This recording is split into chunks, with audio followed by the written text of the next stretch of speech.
acute inflammation, opsonization, and phagocytosis. Objective: inflammation, acute inflammation.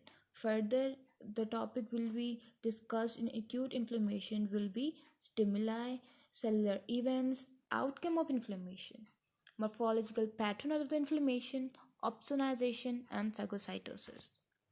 Inflammation is a protective response involving the host cell, blood vessels, proteins, and other mediators that is intended to eliminate the initial cause of cell injury, as well as the necrotic cell in the tissue resulting from the original insult and to initiate the process of repair. Initial हमारा inflammation is a protective response of our body whenever we are exposed to a stimuli or anything which are foreign to our body, which may be include any accident, radiation exposure, chemical exposure, or any other thing such as microbial exposure. Then what is protective response is our body generate protective response. How it generate the protective response? It generate the protective response with the help of host cell, blood vessels, proteins, and other mediators could include fats, carbohydrate, polycarbohydrate, polysaccharides, and anything you can say. This is internal. Now the what is the function, why they all are working collectively, यह सब collectively काम करते हैं just to eliminate the initial cause of cell injury जिसकी वजह से inflammation start हुई है, and remove the necrotic cell जो injury की वजह से हमारे पास dead cell बना है, necrotic cell बना है, और उसको remove भी करना है, और जिस वजह से नेक्रोटिक सेल बना है, इन्फ्लेमेशन हुई है, उसको भी रिमूव करना है. उसके लिए हमारे पास क्या होता है कि हमारे पास इन्फ्लेमेशन का प्रोसेस होता है. Inflammation although helps clear the infection and other noxious stimuli and initiate the repair, but the inflammatory reaction and subsequent repair process can then still cause a considerable harm.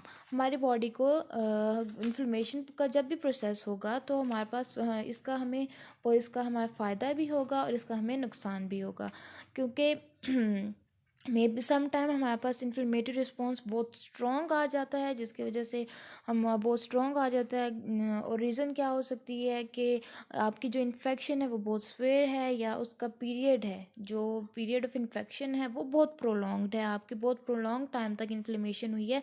उससे क्या होगा कि आपकी body बहुत ज़्यादा damage होगी और inappropriate है.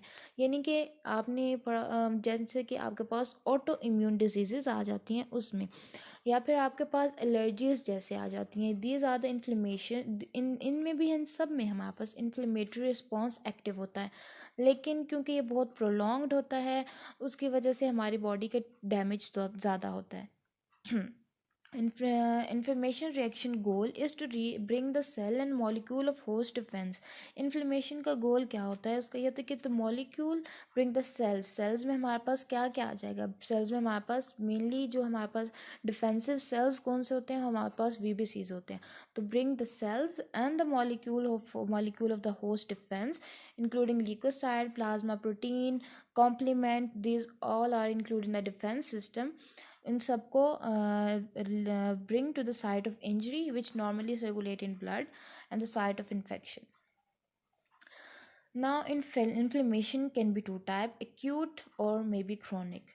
It is induced by the chemical mediator that are produced. Now the chemical mediator, you will be well known with the terms mediator. These include the interleukins. The interleukins होती हैं, plasma proteins होती हैं, interleukin 1, interleukin 2, interleukin 3, interleukin 4. ये सारी ल्यूकिन्स होते हैं. ये हमारे पास केमिकल सब्सटेंसेस होते हैं जो हमारे हर सेल से निकलते हैं. They act as a signal. आपने इम्यून रिस्पॉन्स में पढ़ा होगा. They act as a signals. So they are the chemical mediator that are produced by the host cell in response to injurious stimuli. Now the inflammation is normally self controlled होती है कि आपका अगर आपका जो आपका फॉरेन सब्सटेंस है जो आपके पास इंजरी करवा रहा है बॉडी की, वो रिमूव हो गया, आपके नेक्रोटिक सेल्स डेड हो गए हैं, ये सब नेक्रोटिक सेल्स जो डेड थे वो रिमूव हो गए हैं, ये सब ख़त्म हो गया, तो आपकी बॉडी क्या होगी, नॉर्मलाइज्ड हो जाएगी, इन्फ्लेमेटरी रिस्पॉन्स ख़त्म हो जाएगा. Now the every inflammatory response have it's on science. जैसे आपके पास कैंसर के अपने साइंस होते हैं, लिवर डिजीज़ के अपने साइंस होते हैं, कार्डिक डिजीज़ के अपने साइंस होते हैं, इन्फ्लेमेशन के भी अपने स्पेसिफिक साइंस हैं, जिसको देख के आप कह सकते हो कि जी ये area, this area is inflamed.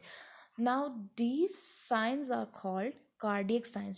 They are very vital, so they are known as cardiac signs. There are the general names and their Latin names, you can say the traditional names.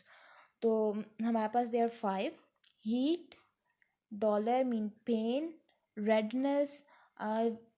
जो भी area आपका inflamed होगा उसकी following characteristic होगी कि वो आपके पास red होगा, आपको पेन होगी, उसमें आपको वो एरिया वार्मथ होगा, स्वेल हुआ होगा, आपके नॉर्मल बॉडी टिश्यू से ज़्यादा स्वेल हुआ होगा, नॉर्मल बॉडी टिश्यू जैसा होगा वैसा नहीं होगा, और उस फंक्शनल नहीं होगा।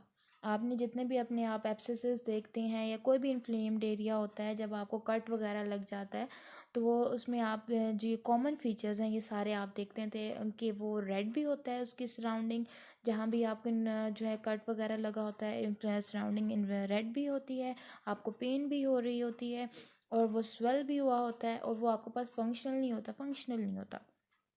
ये तो मैं आपको स्किन की एग्जांपल बता रही हूँ। The example including the liver, kidney, car, heart, इन सब में क्या होता है कि वो they lose their function because their structure is abrupt, they are necrotic cells, or either you can say they are apoptotic in nature, they are undergoing degeneration, they are not functioning properly, so there is a loss of function. These five whenever there is inflammation, these five signs will appear.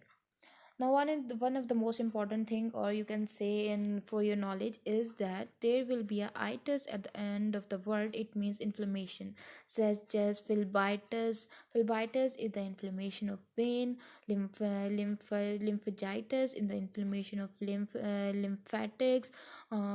ये आपके पास जिसके आखिर में ITS होगा, आइटस होगा, उसका मतलब है कि वो चीज़ इन्फ्लेम्ड है, इन्फ्लेमेशन हुई है। Now there is a difference between the acute and the chronic. Acute, there is a rapid, fast, minute or hours. Chronic, slowly, day took days to occur. Cellular inflammation, because there is a fast, need to be happen earlier. So the leukocytes, which are include our natural or innate immune response, will be recruited over here, which includes neutrophils or granulocytes. Chronic है, prolonged है, we know the time is required for the synthesis of the lymphocytes, so it will be the more cellular infiltrate of the inflammation in chronic disease will be lymphocyte, while the cellular infiltrate in acute diseases will be neutrophils. जैसे कि आपको फ़ौरन से आपका जो है आपके पास कोई कट वगैरह लगा है, आपका एप्स वो यहाँ पे वो बन गया है, पस बन गया है, सीरियस फ्लूइड इकट्ठा हो गया, तो उसमें आपके पास क्या होगा, न्यूट्रोफिल्स होंगे, क्योंकि वो फ़ौरन रैपिड एक्शन में प्रोड्यूस हुए हैं। जो आपके पास प्रोलॉन्ग डिजीज़ होती हैं उसमें आपके पास मैक्रोफेजेस, लिम्फोसाइट ज़्यादा होते हैं। Tissue injury, fibrosis. Tissue injury ज़्यादातर नहीं होती, टिश्यू इंजरी जो होती है वो यूजुअली बहुत थोड़ी होती है और जो सेल्फ लिमिटेड होती है, फाइब्रोसिस भी नहीं हो रही होती। क्रॉनिक में आपके पास टिश्यू क्रॉनिक है, प्रोलॉन्ग्ड है, टिश्यू इंजरी कॉन्स्टेंटली हो रही है, तो ऑफन स्वेयर होती है और प्रोग्रेसिव होती है। Local and systematic science prominent होते हैं, क्यूट है, न्यूट्रोफिल है, फॉरन रैपिड है, जितनी जल्दी खुद एक्ट करेगी उतनी जल्दी अपने साइंस भी शो करेगी, और क्योंकि जो आपके पास फ़ौरन वाली चीज़ होती है वो फ़ौरन आपको शो होना शुरू हो जाता है। जो क्रॉनिक होती है वो प्रोलॉन्ग्ड होती है, थोड़ी थोड़ी थोड़ी हो रही होती है, आपकी बॉडी उससे एडजस्ट हो जाती है, आपकी बॉडी को उससे एडजस्ट हो जाती है, तो आपको उसके जो है ना सिम्टम्स मोस्टली नज़र नहीं आते। जो एक्यूट होती है वो देर इज़ अब्रप्ट चेंज, या आपकी बॉडी जो है वो उसके साथ compete नहीं कर सकती, तो आपको वो साइंस और सिम्टम्स शो करती है। Acute inflammation responds rapidly, deliver leukocyte and plasma protein to the site of injury. Once their leukocyte clear the invader and begin the process of digestion and getting rid of necrotic tissue. Inflammatory response हमने जैसे ही study शुरू की थी हमने कहा था उसका क्या फंक्शन होता है, ब्लड सेल्स को, उसके जो ब्लड सेल्स हैं उनको इंगेज करना, ब्लड वेसल्स को इंगेज करना, प्रोटीन्स को इंगेज करना और any other mediator. So the cells include which are engaged in inflammation are leukocytes. Engage करेगी, उनको सिग्नल्स चाहेंगे आपके पास, जहाँ पे आपको नेक्रोटिक टिश्यू होगा या साइट ऑफ इंजरी होगी वहाँ पे आएंगे सेल्स की क्योंकि आप डिफेंस फंक्शन है इसका, डाइजेशन करेंगे, डाइजेशन करेंगे, फेगोसाइट करेंगे और उनको नेक्रोटिक टिश्यू को या माइक्रोब होगा उसको वहाँ से रिमूव करवा देंगे. Acute inflammation has two major responses. Major response acute inflammation में कौन से होते हैं, वैस्कुलर चेंजेस हो जाती हैं और सेलुलर चेंजेस हो जाती हैं. वेल देर उसके अलावा सबसे पहले ये होता है कि एक्यूट इन्फ्लेमेशन में आपके पास ये आ गई, उन्होंने आपको normal, now you can see there is a normal and there is a inflamed. ठीक है, वेसल्स दिखाई हुई इन्होंने आपको, जिसमें इन्होंने आपको दिखाया हुआ आपके पास एक्स्ट्रा सेलुलर मैट्रिक्स में कुछ नहीं है, आपके पास मैक्रोफेजेस वेसल से बाहर बहुत थोड़े होते हैं और जो आपके पास नॉर्मल ये आपके पास टिश्यू ने दिखाया हुआ है. Now you can see over here in the inflame there is arteriole dilation हो गई है, मीन्स के ब्लड वेसल इंक्लूड हो गई हैं, वहाँ से ल्यूकोसाइट माइग्रेट हो रहे हैं आउटसाइड, तो सेल्स इन्वॉल्व हो गए हैं. उसके बाद आपकी प्रोटीन बाहर आएंगी तो आपकी प्रोटीन्स इन्वॉल्व हो गई हैं. Look, every component of inflammation is, you can see over hair, protein भी इन्वॉल्व हो गई हैं, सेल भी इन्वॉल्व हो गए हैं, ब्लड वेसल भी इन्वॉल्व हो गई है. Now the stimulus for the acute inflammation, sorry for the spelling over here, acute inflammation may be triggered by the variety of the stimuli. Infection हो सकती है, इन्फेक्शन आपके पास कोई भी हो सकती है, बैक्टीरियल, वायरल, फंगल, पैरासिटिक, किसी भी किस्म की इन्फेक्शन होगी, आपका क्या होगा, इन्फ्लेमेटरी रिस्पॉन्स आएगा. ट्रॉमा, ट्रॉमा आपके पास कोई भी किस्म का हो सकता है, फिजिकल हो सकता है, केमिकल हो सकता है. फिजिकल में आपका आपका एक्सीडेंट हो गया कोई, वो हो गया. केमिकल में आपका थर्मल इंजरी आ गई है, बर्न हो गया है, या आपका किसी टॉक्सिक केमिकल से इंटरेक्शन हो गया.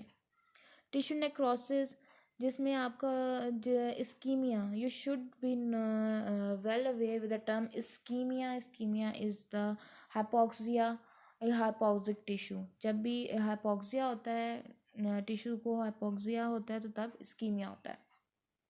सो आपके पास टिश्यू नेक्रोसिस होगी, जैसे आपके पास कार्डियक इन्फॉक्शन होती है, जैसे आपके पास हार्ट अटैक आता है, उस पेशेंट को ब्लड सप्लाई नहीं जा रही होती, हाइपोक्सिक हो जाता है, सेल डेड हो जाता है, और नेक्रोटिक टिश्यू हो जाता है. This will be a trigger for your body to initiate the process of the inflammation. Foreign substances, any other than microbes, could be such as crystal deposit, dirt, anything, or immune reaction.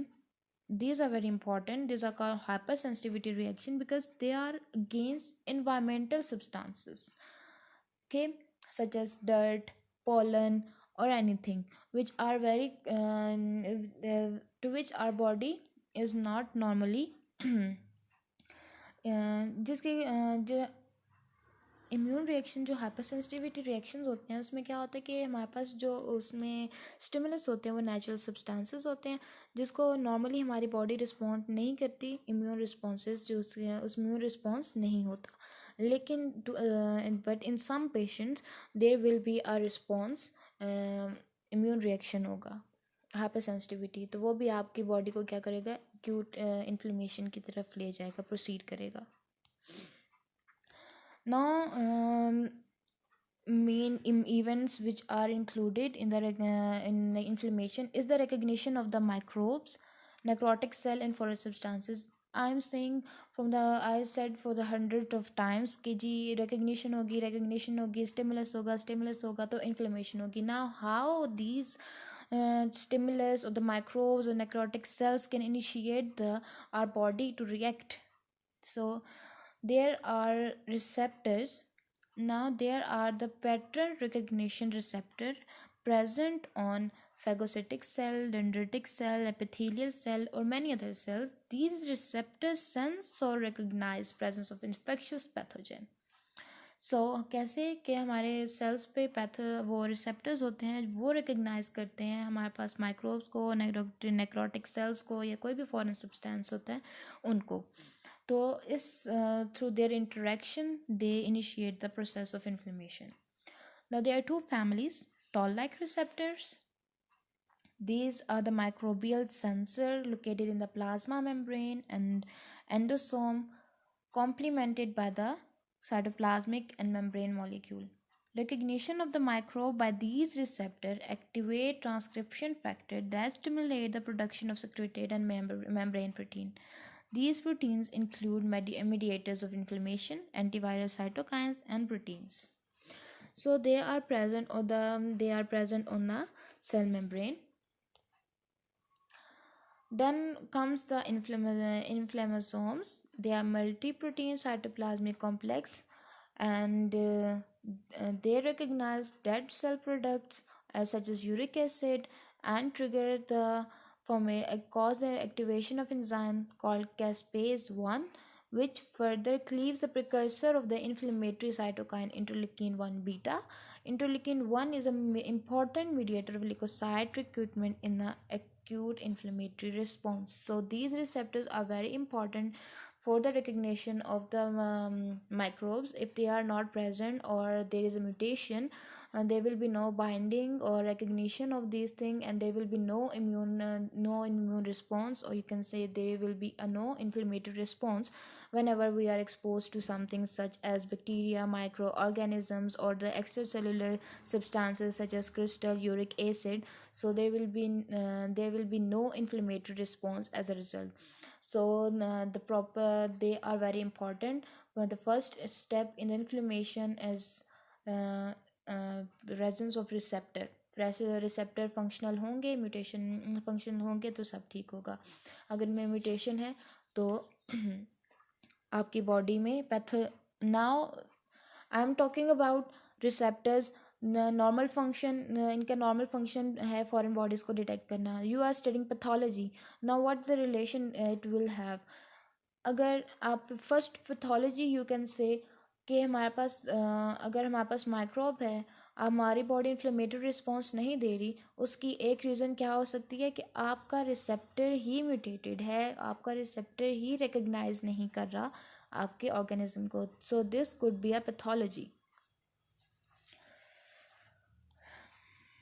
Now you can see over here in the picture there is a toll-like receptor, and it is present on cell membrane, and it is also present in endosome.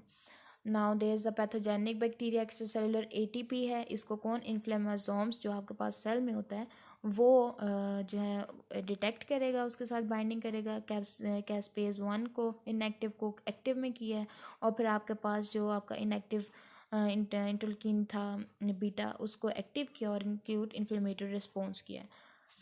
और यहाँ पे TLR ने आपके पास tumour necrotic factors को activate कर दिया है. So they are very important for the physiological function of your body. If there will be any abnormality in them, this could lead to the pathology. Vascular changes. Main vascular reaction of acute inflammation are increased blood flow secondary to vasodilation. इसमें vascular changes में क्या होता है कि आपके पास acute inflammation में क्या होता है कि वेजोडाइलेशन होती है और परमेबिलिटी ज़्यादा होती है. वो आपके रेड ब्लड सेल्स को, प्रोटीन्स को ब्लड वेसल से मूव करवा देती हैं at the site of infection.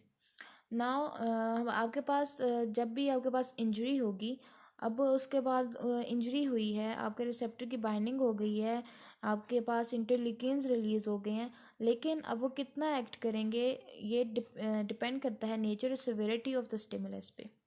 अगर आपके पास बहुत सिवियर स्टिमुलस है तो आपके पास ज़्यादा इंटरल्यूकिन्स रिलीज़ होंगे, ज़्यादा आपके पास ल्यूकोसाइट की रिक्रूटमेंट होगी वहाँ उस साइड पे. और अगर नहीं तो आपके पास थोड़ी होगी. जैसे आपके पास दो चीज़ों में आप डिफ्रेंशिएट कर लिया, a single cut on your skin, अब ब्रीच ऑन योर स्किन, और open C section you can say other. उसमें आपके पास अब लार्जर कट्स होते हैं तो आपके पास उसकी वेस्कुलर चेंजेस ज़्यादा डिफरेंट होंगी. वेस्कुलर चेंजेस में क्या होता है कि there will be a transit mean for a second, transit vasoconstriction. and then there will be a vasodilation. Whenever the vasodilation, there will be an increase vasodilation होगी, उसकी वजह से क्या होगा कि आपका ब्लड फ्लो उस एरिया में ज़्यादा हो जाएगा. So there will be a redness and the warmth will be the two characteristic of the inflammation will appear. Then vasodilation हुई है. वेजोडाइलेशन की वजह से क्या होगा कि परमेबिलिटी आपकी इंक्रीज़ हो जाएगी. परमेबिलिटी इंक्रीज़ होगी तो फ्लूइड लीकेज हो जाएगा. फ्लूइड लीकेज हो जाएगा तो आपके जो प्लाज्मा की कंसिस्टेंसी है वो आपकी थिक हो जाएगी, यानी विस्कोसिटी ज़्यादा हो जाएगी, क्योंकि it is plasma consistency depends upon the count of cell in fluid. If the fluid is loss there will be a larger amount of cell in your plasma as compare to fluid. तो आपका जब fluid outside move कर जाएगा आपकी capillary से, आपकी when से, तो उसकी वजह से क्या होगा कि आपका थिक सोल्यूशन सा बन जाएगा, एक किस्म का विस्कोसिटी ज़्यादा हो जाएगी, तो आपकी वहाँ पे ब्लड वेसल में स्टेसिस हो जाएगी. जैसे ही स्टेसिस होगी तो क्या होगा कि आपका ल्यूकोसाइट्स जो हैं वो बाइंडिंग करना शुरू कर देंगे आपकी वेस्कुलर एंडोथेलियल सरफेस के साथ, और इसे क्या कहते हैं, मार्जिनेशन. इंक्रीज वेस्कुलर परमेबिलिटी की आपके पास टाइप्स होती हैं. नॉर्मल होता है, ट्रांसुडेट होता है और एक्सुडेट होता है. आपका हाइड्रोस्टैटिक प्रेशर क्या करवाता है, hydrostatic pressure tends to force or tends to move the fluid outside the capillary or the vein or the vessel, while the colloidal osmotic pressure which is due to the plasma protein आपकी क्या करता है कि वो fluid को vessel के अंदर रखता है. नाउ इंक्रीज हाइड्रोस्टैटिक प्रेशर ज़्यादा होगा तो ऑफ कोर्स हाइड्रोस्टैटिक ज़्यादा हो गया तो फ्लूइड आउटसाइड मूव करेगा. कंजस्टिव हार्ट फेलियर, जिसमें इन्होंने आपको एक रीज़न बताई हुई है. अब दो चीज़ें होती हैं, transudate and exudate. Transudate is a low protein content, few cells होते हैं, ठीक है, और इसमें आपके पास फ्लूइड बहुत लार्जर अमाउंट में बाहर चला जाता है, प्रोटीन्स आपकी अंदर ही होती हैं, डिक्रीज ऑस्मोटिक प्रेशर हो जाता है, और जिस तरह कि आपके पास लिवर डिजीज़ में हो जाता है, या फिर आपके पास इंक्रीज लिवर डिजीज़ में होगा और इंक्रीज प्रोटीन. एक्सुडेट जो है उसमें आपके पास क्या होता है कि हाई प्रोटीन कंटेंट आपका लूज़ होता है, ठीक है, और जिसमें आपके पास कुछ सम रेड और वाइट सेल्स भी होंगे. अब ये आपके लिए क्यों इम्पोर्टेंट है, क्योंकि इसमें हमारे पास जब आपके पास डिजीज़ होती हैं तो other they would be exudate or the transutate. So you have to differentiate the fluid accumulation in the extravascular spaces.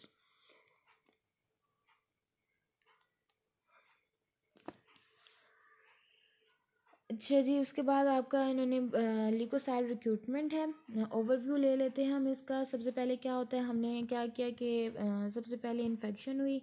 Infection में आपका क्या हुआ कि वेजोडाइलेशन हुई, फ्लूइड आपका बाहर मूव हुआ, आपका ब्लड थिक हुआ, विस्कोसिटी ज़्यादा हुई. उसके बाद ल्यूकोसाइट आपके क्या करने हो जाएंगे, ल्यूकोसाइट्स की मार्जिनेशन हो जाएगी. Now there are some important events which occur over here. इसमें क्या होता है कि first they will roll. Now you can see the structures over there. They are integrants which are present on the leukocytes, and there will be integral ligands ICAM on the epithelial cells. सही है. सबसे पहले क्या होगा कि वो क्या करेंगे, रोलिंग करेंगे, आपके ब्लड वेसल में रोलिंग करेंगे. पी सेलेक्टिन और ई सेलेक्टिन, ये सारे आपके पास चीज़ें इंपॉर्टेंट है. पहला आपके पास ल्यूकोसाइट रिक्रूटमेंट में सारा क्या होता है कि एक्स्ट्रावास्कुलर स्पेस, पहले में क्या होगी, मार्जिनेशन एंड रोलिंग होगी, फिर एडहेजन टू द एंडोथेलियम होगी, फिर transmigration between the endothelial cell, and fourth the migration in the interstitial tissue toward the chemotactic stimuli. अब क्या होगा कि मार्जिनेशन मैंने आपको बता दी, रोलिंग भी मैंने आपको वो ओवरव्यू दे दिया कि कैसे होगा. अब इसमें क्या होता है कि सिलेक्टेंस आपके पास, अब यहाँ पे आपके पास इन्होंने स्ट्रक्चर्स लिखे हुए हैं, वर्ड्स लिखे हुए हैं, तो you should be well known about with them. Selectins are the family of a DN molecule, ठीक है. इसमें इन्होंने आपको बताया हुआ है कि these are expressed on the leukocyte and selectin आपके पास ल्यूकोसाइट पे भी होते हैं और एंडोथीलियम पे भी होते हैं, ठीक है। उसकी हम आपके पास 3 मेंबर हैं, ई सिलेक्टिन, पी सिलेक्टिन और एल सिलेक्टिन। आपके पास जो ई सिलेक्टिन होता है वो आपके पास एंडोथीलियम पे होता है, जबकि पी सिलेक्टिन आपके पास प्लेटलेट पे होता है और एंडोथीलियम पे होता है। एल सिलेक्टिन आपके पास ल्यूकोसाइट पे होता है। सिलेक्टिन आपके पास लो लेवल पे एंडोथीलियम में वैसे वो जो है आपको शो नहीं हो रहे होते, ठीक है, अनएक्टिवेटेड एंडोथेलियम में। लेकिन जैसे ही आपके पास साइटोकाइंस रिलीज होते हैं आपके डेड सेल से, तो आपके मैसेजेस साइटोकाइंस जब रिलीज होते हैं और मीडिएटर, तो आपके सेल सरफेस पे सिलेक्टिन्स अपीयर होना शुरू हो जाते हैं ताकि रोलिंग हो सके। उसके बाद एडीजन हो जाती है। एडीजन में आपके पास इंटीग्रिन्स आर जो होते हैं वो इम्पॉर्टेंट होते हैं। ल्यूकोसाइड की सरफेस पे आप देख रहे हैं इंटीग्रिन्स हैं, लो एफिनिटी होते हैं, लो एफिनिटी में एक्सप्रेस होते हैं ये। लेकिन जैसे ही आपको वो बात है कि जैसे ही आपके पास स्टिमुलस आएगा तो ये ज़्यादा पेयर होना शुरू हो जाएंगे और ये आपके पास इंटीग्रेंस जो है वो इन पेयर्स होंगे आपके इधर ल्यूकोसाइड पे बाइंडिंग होगी इसकी यहाँ पे एंडोथीलियल के रिसेप्टर्स के साथ।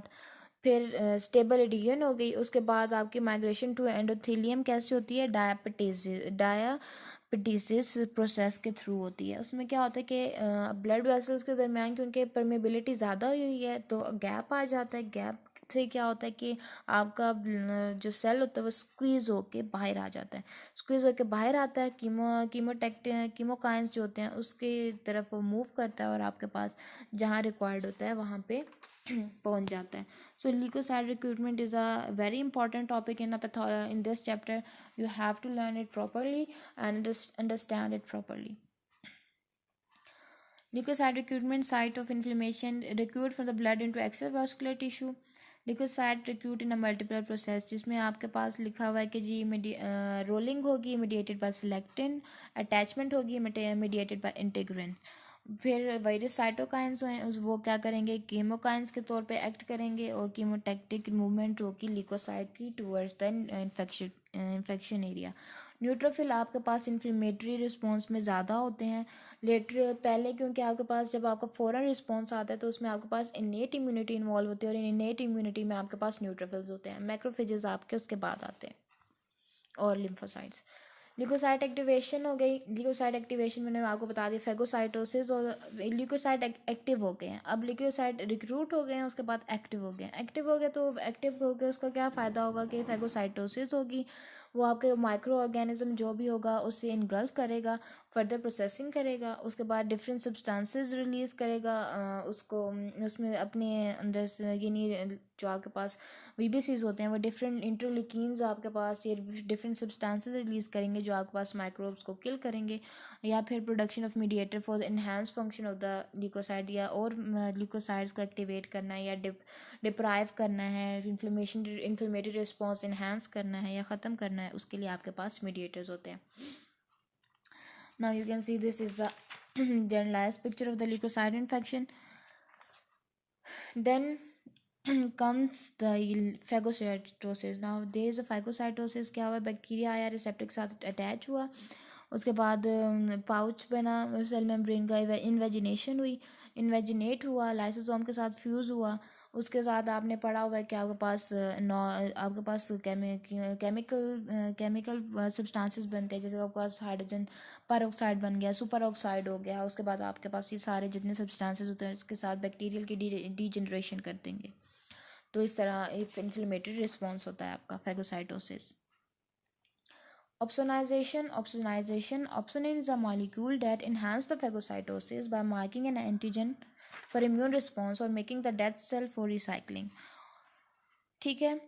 ऑप्सोनिन आपके पास क्या होता है, opsonin is a molecule which enhance the phagocytosis और opsonization is a process.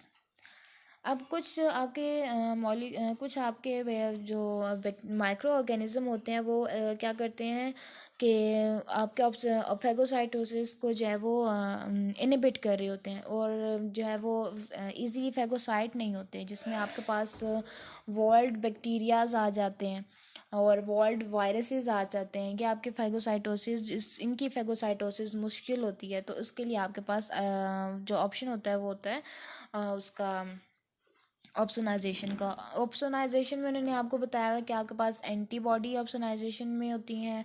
Opsonization में मेन जो आपके पास फैक्टर्स होते हैं वो एक एंटीबॉडीज़ होती हैं, दूसरी कॉम्प्लीमेंट होती हैं, ठीक है, और थर्ड आपके पास कोलेक्टेंस आ जाती हैं। एंटीबॉडीज़ में आपके पास आईजीजी आ जाती है, कॉम्प्लीमेंट में आपके पास C3 आ जाती है, और लेक्टेंस में आपके पास आ जाती है प्लाज्मा पॉली कार्बोहाइड्रेट होते हैं, वो शुगर ग्रुप की होती हैं, bind the microbial cell wall के साथ बाइंड कर जाती है। नाउ द ऑप्सोनाइजेशन कैसे होती है? कॉम्प्लीमेंट एसोसिएटेड ऑप्सोनाइजेशन, इसमें आपके पास C3b आपका कॉम्प्लीमेंट होता है, कॉम्प्लीमेंट प्रोटीन होती है, वो बनती है। वो क्या करती है कि C3b जब बनती है तो वो आपके बैक्टीरिया या माइक्रो ऑर्गेनिज्म होती है उसकी सरफेस के साथ जाके बाइंड कर उसकी सरफेस का जो है ना बाइंड कर लेती है और ऑप्सोनेंट के तौर पे एक्ट करती है। Once the particle is coated with the C3b, it must be recognized by and bound to the surface of the phagocytic cell before it can be digested. Outcomes of the inflammation, they are very important. Either they will आपका कोई भी stimulus हुआ है, जैसे कि आपके पास injury आई है, infarction हो गया, टॉक्सिन हो गया, ट्रॉमा हो गया, एक्यूट इन्फ्लेमेशन होगी, उसमें आपका क्या होगा, वेस्कुलर चेंजेस आएंगी, न्यूट्रोफिल रिक्रूट हुआ है, मीडिएटर्स आए हैं। अब फर्दर क्या होगा, इट इज़ वेरी इंपॉर्टेंट। या तो रेजोल्यूशन हो जाएगी, रेजोल्यूशन मीन के दोबारा अपने नॉर्मल स्ट्रक्चर में आ जाएगा, इंजुरी स्टिमुला रिमूव हो जाएगा, clearance of mediator inflammatory cell हो जाएगा, replacement of injured cell with the normal cell, और फिर उसका नॉर्मल फंक्शन हो जाएगा। या फिर वो क्या होगा कि पस फॉर्मेशन उसकी हो जाएगी, वो डेड हो जाएगा, ठीक है, या फिर उसकी डेड हो जाएगा, पस फॉर्मेशन होगी, और कुछ उसका फंक्शनिंग एरिया होगा, कुछ नहीं होगा, और जो आपके पास फंक्शनिंग एरिया होगा वो हीलिंग होगी, और आपके पास देखें वो पहले आपका कितना अच्छा नॉर्मलाइज था और ये आपका डिजनरेटेड सा है, बस गुजारा करना है इस तरह का, ये देख लें। या तो रेजोल्यूशन हो जाएगी या फिर आपके पास क्या हो जाएगी, ऑर्गेनाइजेशन यू कैन से, जिसमें स्कार फॉर्मिंग हो जाएगी। ये जो पीछे एक स्ट्रक्चर सा बना हुआ है, it is a scar forming, fibrosis हो गया है, फिब्रोब्लास्ट आ गए हैं। एक्यूट इन्फ्लेमेशन मोस्टली रेजोल्यूशन की तरफ जाती है, लेकिन अगर एक्यूट इन्फ्लेमेशन है और उसके बाद वो जैसे कि आपके पास कोई इन्फेक्शन आ जाती है जो पहले एक्यूट थी लेकिन वो प्रोलॉन्ग होती होती है, तो वो क्रॉनिक हो जाती है। क्रॉनिक होती है तो फिब्रोसिस हो जाती है और फिर लॉस ऑफ फंक्शन हो जाता है। या फिर आपके पास क्रॉनिक इन्फ्लेमेशन है, उसमें तो होता ही है कि आपके एंजियोजेनेसिस होती हैं, आपकी angiogenesis is the formation of the new blood vessels, mononuclear cell infiltrate and fibrosis, fibrosis is the वहाँ पे जब आपको फिब्रोब्लास्ट आते हैं तो स्कारिंग हो जाती है। तो एक्यूट इन्फ्लेमेशन की आउटकम क्या होगी, या तो रेजोल्यूशन हो जाएगी, नॉर्मल स्ट्रक्चर बन जाएगा, या फिर फिब्रोसिस हो जाएगी, डिजनरेटेड सा आपके पास स्ट्रक्चर आएगा।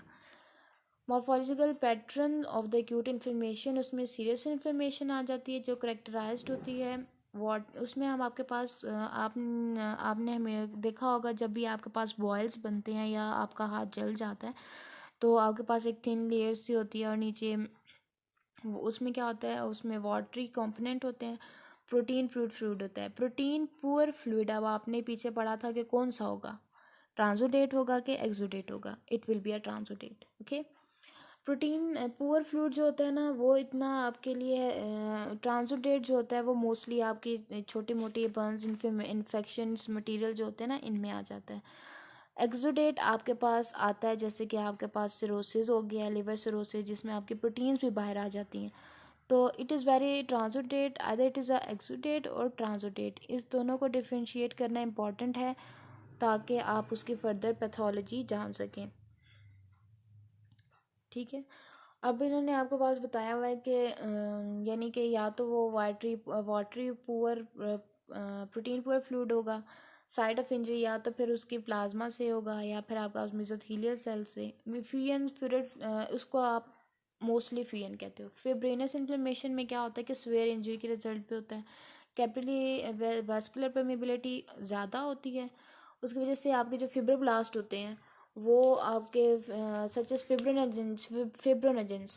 फिब्रोनोजन जो आपके पास लार्ज पार्टिकल्स हैं। वैसे तो आपके ब्लड वेसल से बहुत माइन्यूट पार्टिकल्स जो है ना वो पास होते हैं, और जब आपकी वेस्कुलर परमेबिलिटी ज़्यादा होती है तो आपके आरबीसी या वीबीसी पास हो रहे हैं, तो आप उससे ज़्यादा वेस्कुलर परमेबिलिटी होगी तो फिब्रोनोजन जो उससे भी बड़ा पार्टिकल है वो भी आपके पास बाहर एक्सुडेट में आ जाएंगे, और उसके वजह से क्या होगा कि जब फिब्रिनोजन बाहर आ गया तो फिब्रोसिस हो जाएगी। अब या तो फिब्रिनस इन्फ्लेमेशन में क्या होगा कि नॉर्मल ल्यूकोसाइट्स जो है वो या तो रेजोल्यूशन हो जाएगी उसकी। रेजोल्यूशन मतलब कि आपके जितने भी सारे इन्फेक्शियस चीज़ें हैं ये सारी रिमूव हो जाएंगी और नॉर्मल टिश्यू में कन्वर्ट हो जाएगा। या फिर उसमें आपके पास क्या होगा कि फिब्रोप्लास्ट आ जाएंगे और ऑर्गेनाइजेशन हो जाएगी, स्कारिंग हो जाएगी, ठीक है। और उसके बाद आपका आ जाता है सुपरेटिव इन्फ्लेमेशन। सुपरेटिव इन्फ्लेमेशन में उन्होंने आपको पास बताया कि आपके पास एब्सेस बनते हैं। उसमें आपके पास एब्सेस आपने मोस्टली देखा होगा कि आपके पास एरिया होता है, बीच में येलो सा होता है, सराउंडिंग आपकी रेड सी होती है, तो वो आपके पास मोस्टली जो होते हैं ना वो चीज़ें, वो जो फ्लूइड होता है वो आपके पास एब्सेस होता है। तो इसमें मैंने बताया सेंट्रल आपके पास क्या है, फ्लूइड है, साइड पे आपके पास न्यूट्रोफिल की लेयर है, और उसके इर्द गिर्द आपके पास वेसल है। रेड क्यों होता है? इसी वजह से होता है क्योंकि आपके पास वेसल है, वहाँ पे परमेबिलिटी ज़्यादा है, रिदमा ज़्यादा है, वार्म ज़्यादा है। तो ये आपके पास करेक्टरिस्टिक आ जाती हैं एब्सेस की। जहाँ भी एब्सेस होगा आपको ये सारी कॉमन करेक्टरिस्टिक उसमें मिलेंगी। I think my lecture is gone too long, so my lecture is too long. अगर फिर भी समरी में आपको बता देती हूँ। समरी इसकी थी कि हमने पहले क्या पढ़ना है, inflammation is a protective response और बॉडी। इसमें हमारे पास फर्दर दो टाइप के होते हैं, एक्यूट होगा या क्रॉनिक होगा। आज हमने कवर जो किया है वो एक्यूट किया है। एक्यूट ऑफ जो है वो फॉर रैपिड ऑनसेट होता है, इन्फ्लेटेट इसका न्यूट्रोफिल होता है, और इसमें आपके पास मोस्टली जो होती है वो स्कारिंग नहीं होती, और जो ये इसका आपके पास एक्यूट में ही होता है। इन्फ्लेमेटरी रिस्पॉन्स आपके पास होता कैसे है? इसमें आपके पास या तो सबसे पहले आपके पास रिसेप्टर होते हैं जिससे माइक्रोब डिटेक्ट होता है, फिर उसके बाद साइटोकाइंस रिलीज होते हैं। साइटोकाइंस आपकी वेस्को परमेबिलिटी को चेंज करते हैं, वेजोडाइलेशन करते हैं, फ्लूइड बाहर आता है, और उसके बाद प्लाज्मा विस्कोसिटी ज़्यादा हो जाती है, स्टेसिस होती है तो ल्यूकोसाइट जो है वो जो है ना ल्यूकोसाइट क्या करते हैं कि वो बाइंडिंग शुरू कर देते हैं, मार्जिनेशन शुरू कर देते हैं, मार्जिनेट होंगे। फिर वो आपके पास पी सिलेक्टिन ई सिलेक्टिन के थ्रू आपके पास क्या होगा कि उसकी रोलिंग होगी, फिर उसकी एडियन और एडियन मॉलिक्यूल्स के थ्रू वो वहाँ पे एंडोथेलियल के साथ फिल्म एडियन करेगा। उसके बाद उसकी जो है वो डायबिटीज़ के थ्रू वो वहाँ से जो है ना रिमूव हो डायबिटीज़ होगी, और उसके थ्रू वो क्या होगा कि वहाँ से मार्जिनेशन होगी और वहाँ से वो निकल जाएगा, ठीक है। इन डायबिटीज़ के थ्रू वो रिमूव हो जाएगा। कीमोकाइंस एज ए कीमोकाइंस जो सिग्नल्स के थ्रू वो सिग्नल्स के एज अ सिग्नल एक्ट करेंगे और ल्यूकोसाइट को अपनी तरफ अट्रैक्ट करेंगे, और साइट ऑफ इंजरी पे आपके पास ल्यूकोसाइट आ जाएंगे। ल्यूकोसाइट वहाँ पे जब पहुँच गए हैं तो फिर उनकी एक्टिवेशन हुई है। एक्टिवेशन क्या होगी तो क्या होगा, फैगोसाइटोसिस होगी, synthesis of the substances against a pathogen, and production of the mediators. फ़ायदा ये हो गया। फिर उसके बाद आपने फैगोसाइटोसिस आपने पढ़ लिया कैसे होती है, और उसके बाद ऑप्सोनाइजेशन है। ऑप्सोनाइजेशन उन बैक्टीरियाज और ऑर्गेनिजम्स के लिए इंपॉर्टेंट होती है जो आपके पास नॉर्मल मैक्रोफेज के थ्रू या लिम्फोसाइट के थ्रू इनगल्फ नहीं हो रहे होते, तो उनके लिए हमारे पास फिर क्या होता है कि उनको कवर किया जाता है। उनको पहले क्या होगी, एंटीबॉडी, या तो उनके साथ एंटीबॉडी बाइंड होगी, फिर वो जाके आपके पास मैक्रोफेज के साथ बाइंड होगी, और फिर उससे इनगल्फ बैक्टीरिया इनगल्फ होगा। या तो कॉम्प्लीमेंट की प्रोटीन होगी, वो बाइंड होगी, वो जाके मैक्रोफेज के साथ जाके बाइंड करेगी और उससे इनगल्फ करवा देगी, तो फिर आपके पास क्या होगा कि वो प्रोसेस होगा। उसके बाद इन्फ्लेमेशन, इधर आपके पास या तो वो रिज़ॉल्व हो जाएगी नॉर्मल टिश्यू में, या तो फिर उसकी ऑर्गेनाइजेशन हो जाएगी और वो लॉस ऑफ फंक्शन हो जाएगा, फिब्रोसिस हो जाएगी उस एरिया पे। तो ये आज का आपका लेक्चर था। As far as I can do I did. I hope कि आपके लिए यूज़फुल हो। Thank you so much.